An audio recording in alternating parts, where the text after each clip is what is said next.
What is crackin', folks? What's crackin' on this beautiful Friday? Slightly cloudy where I'm at, but man, it feels so refreshing.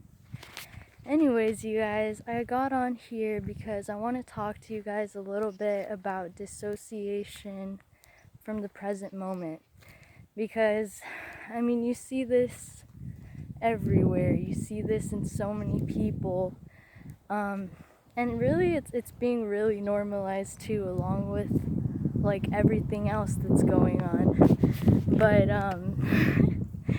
dissociation from the present moment is actually a learned behavior that we pick up from childhood. And really all it takes is like if one or both of our primary caregivers, like whoever raised us, had this disorder. It's actually a disorder. All it takes is for us to live with them, to be with them every day, to pick up that behavior, to pick up that way of being, that way of responding. And so let's talk a little bit about dissociation and what happens when we're dissociating.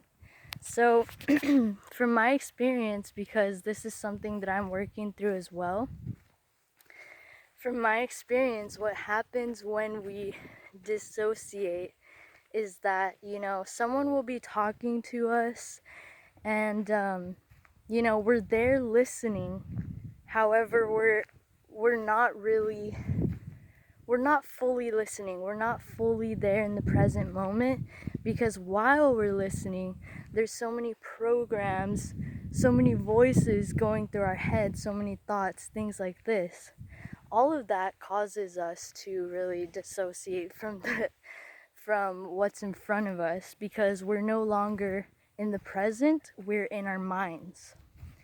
So a good way to spot if you are struggling with dissociation from the present moment is, be present when someone is talking to you. When someone is talking to you, notice if you're able to be there, be still and listen, or if while they're talking, you're spacing out, you're looking at other things, you're thinking certain things, you're thinking about what you're going to say back, things like that.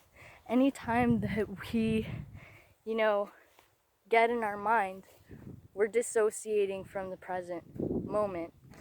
And, this has been going on for me for a very long time, and it's something that I didn't know. I felt dumb because, for example, I'd be in school or something, teachers would be giving lessons, reading stuff or whatever, and at the end of it, I'd have no fucking clue.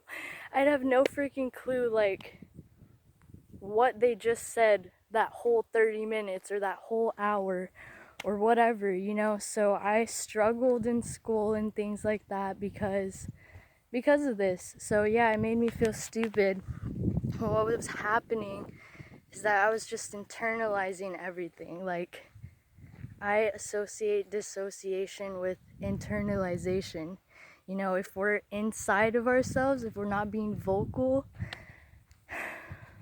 we're internalizing, we're dissociating. And so, let me pause this for a minute and ponder what I want to say next.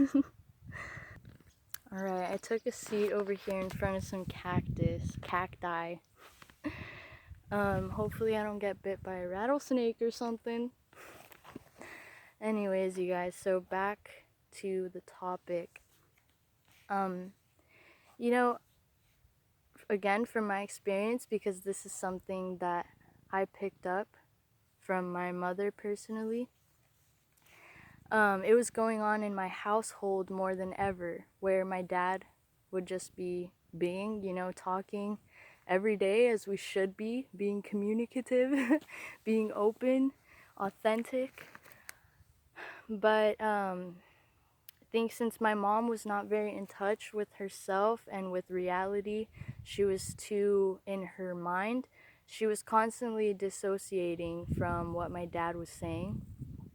And that's where I picked that up personally. And so yeah, I picked it up for at home as well. So it became a struggle for me to sit down and now listen to my dad. And this is something that I just, like, maybe I've been working on it for about a year now, but it was difficult to simply just sit down with my dad and have a conversation because there was so many programs running through my head, you know, just basically listening to my thoughts instead of being in the moment. And this made it hard for me to connect with my dad. And it really just made me internalize everything. So we can't dissociate from the present moment. And again, it's something that's so normalized because you see it happening, and you could tell like some signs that you may be dissociating or that someone else may be dissociating while you're talking or things like that. Well, like I said, you'll just see it in them that they're not really there. They may just be nodding, they may just be saying, yeah, yeah, agreeing, but not actually communicating back. So they're not fully there. And I mean, I'm talking about this because it's something pretty big for me. It has allowed me to find my peace of mind, separate myself, like, separate myself from my programs and just be fully in the moment. And honestly, if you're struggling with this or know someone who's struggling, what has really helped me out intensely just these past couple of months in specific is taking baths. Because when you're in the bath, you're just there alone with yourself, alone with your thoughts and everything. So you can hear your thoughts clearly. When I first started taking baths, I noticed that the thoughts were all over the place. I couldn't even get peace in the bathtub because of how chaotic my mind programs were. But as I started doing it daily, working with myself, focusing on my breathing, put your full attention on your breathing. And if you're putting your attention there, then your attention is not on your thoughts. And therefore, your programs aren't running your life. You are running your life. And this is so freaking important because we're not our programs, right? We are just us. We are just us. And obviously, if we're running off of programs, we're dissociating from our own feelings. So in a sense, we lose our sense of self, our sense of awareness, what we feel, what we really think, because we're programmed to just deep dissociate. Sorry. It's pretty freaking big. So yeah, in my next video, I'll be talking about another type of dissociation where, this is caused by trauma from childhood, where traumatic events may have happened and we just disassociate ourselves from them because it was just so traumatic. We don't want to look at it, we don't want to face it. So it's stuffed down, like we may know that it happened, but it was never brought to the surface. Things like that. That is also dissociation. And yeah, so I just wanted to kind of put that out there. But yeah, you guys, I guess that's all I'm going to share about dissociation for today. And to conclude this video, I'll just add in here, if you are struggling with this, don't worry, because like I said, I've been going through it. I know where you're at. I know it feels uncomfortable, but really, like, knowledge is power. Watching this video, becoming aware that, you may have picked up this program, and just knowing that it is a program you just picked up, it's a learned behavior. A learned behavior, meaning it's not who you are, and you can work on this, you can heal from this, you can become more in touch with your heart. And that's just everything. It's just everything, you guys. Being able to be in the present moment. Your mind is not being intruded with all these types of programs telling you how to feel and react. Like, that sounds crazy, but some of you who can relate to this, you'll know what I'm talking about. Anyways, yeah, so I guess that's the end of this video, you guys. Stay tuned for more, and if there's anything that you'd like to comment down below, feel free to do that.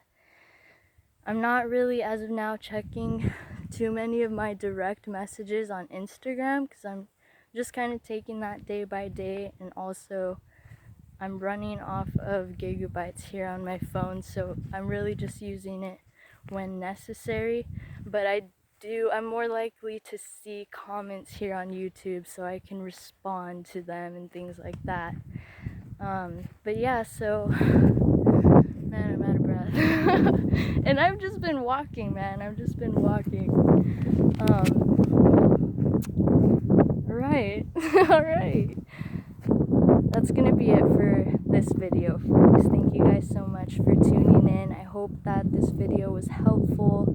Remember that you're never alone in this. There's others going through the same things, and we are here for each other. We got each other. Much love going your way. Have a fantastic day. I love you guys.